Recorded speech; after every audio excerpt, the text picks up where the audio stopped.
L'engrais est un facteur très déterminant dans la croissance des cultures et dans l'amélioration des rendements agricoles. C'est pourquoi le ministère de l'Agriculture, des Ressources animales et halieutiques concentre d'énormes efforts chaque année pour mettre à la disposition des producteurs de l'engrais à prix subventionné. Cette année, ce sont plus de 69 000 tonnes d'engrais qui sont mis à la disposition des producteurs. Pour se rassurer de la qualité des engrais, le ministère a procédé à des tests au laboratoire du Bureau national des sols. Nous avons pour obligation de travailler à ce qu'il y ait de l'engrais de qualité au niveau donc, du territoire national.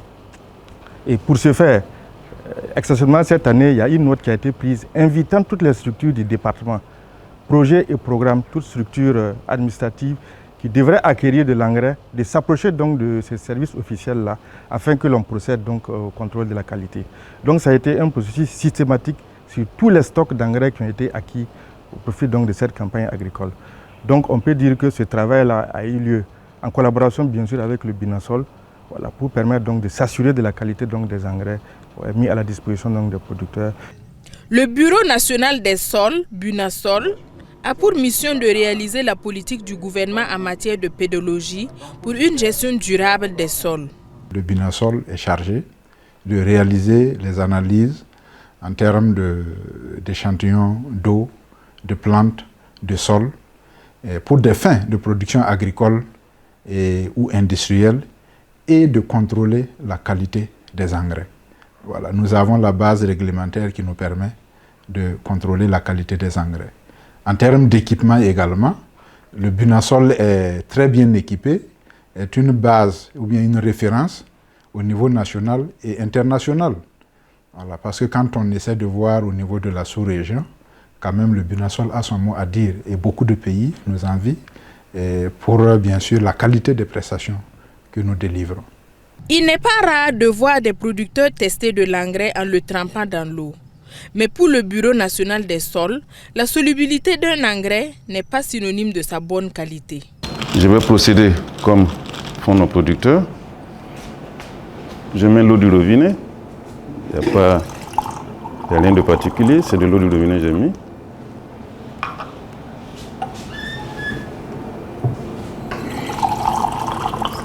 À peu près la même quantité. Et si vous voulez un remuer un peu, vous allez voir que l'urée va disparaître, mais pas le NPK. Vous voyez que toujours en bas, il y a toujours quelque chose en bas. Ça ne se dissout pas. Voilà. Et donc je peux le poser jusqu'à demain. On va revenir trouver le fond là, il va trouver des résidus. Alors que l'urée, vous voyez pratiquement l'urée, on n'a plus rien. Et vous n'allez pas me dire que cet engrais-là n'est pas bon. Moi, je l'ai testé, je l'ai analysé, les teneurs sont bonnes. Ce n'est pas une technique fiable parce que la solubilité n'est pas, comme je dis, ce n'est pas un critère de qualité de l'engrais. Parce que c'est que quand vous mettez dans le sol, ce n'est pas les mêmes conditions que dans l'eau. Parce que dans le sol, il y a beaucoup de processus qui se mènent là-bas, des processus chimiques, physiques et biologiques qui ne sont pas les mêmes que dans l'eau.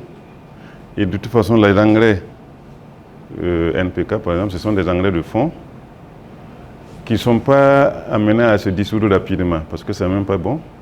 Parce qu'en fait, ils doivent permettre à la plante de se nourrir tout le long du cycle de végétation. Pour le technicien, la lente solubilité de l'engrais NPK s'explique. Comme je dis souvent, on met de la matière inerte pour compléter. On peut ajouter de la dolomie. La dolomie est très bénéfique pour les sols qui sont souvent acides. Et donc, alors que la dolomie n'est pas soluble facilement dans l'eau. Quand vous mettez de la dolomie, vous allez faire 2 ans, vous allez revenir le trouver, il n'est pas dissous. Donc vous allez trouver ça, c'est un caillou qui est dedans. Bon, alors que c'est un accompagnant du NPK. Sinon, ce n'est pas que c'est des cailloux qu'on a mis expressément pour gonfler le poids. Selon le directeur général du Bunasol, seule une démarche scientifique permet d'apprécier la qualité d'un engrais. Il y a 2 moyens par lesquels on peut tester de la qualité des engrais. Soit vous faites une analyse au laboratoire, ou bien vous faites une expérimentation scientifique, agricole, pour tester après, voilà, pour certifier que j'ai eu à tester un engrais, mais il est efficace, il n'est pas efficace. Sinon, le fait de mettre l'engrais dans l'eau, ce n'est pas un critère en fait, d'appréciation de la qualité des engrais. C'est juste pour voir le comportement de cet engrais vis-à-vis de l'eau, notamment la solubilité. À l'endroit de ceux qui doutent de la qualité des engrais, le directeur des intrants et de la mécanisation agricole leur demande de toujours recourir aux techniciens en charge de l'agriculture dans leur localité. Au niveau des régions, nous avons des collègues assermentés, des agents d'agriculture assermentés que nous appelons inspecteurs d'engrais, auprès de qui ils peuvent aller se renseigner par rapport à cet engrais qui est mis à leur disposition. Voilà. L'autre aspect, c'est que nous avons des canaux aussi de communication à travers lesquels ces producteurs peuvent donc se référer, voilà, au ministère, voilà, par rapport aux doutes qui subsistent donc par rapport à la qualité de cet engrais-là. Voilà, nous avons un numéro vert qui est là, le 51 51 34 04, à travers lequel on peut même envoyer des vidéos. Voilà, et plutôt que de les diffuser immédiatement sur les réseaux sociaux, voilà, et taxant donc ces engrais de mauvaise qualité. Donc nous invitons les producteurs à s'approcher donc de nos techniciens sur le terrain pour s'assurer donc de la qualité des engrais et à utiliser ces canaux de communication également qui existent donc, au niveau du ministère afin d'être rassurés sur la qualité de ces engrais-là.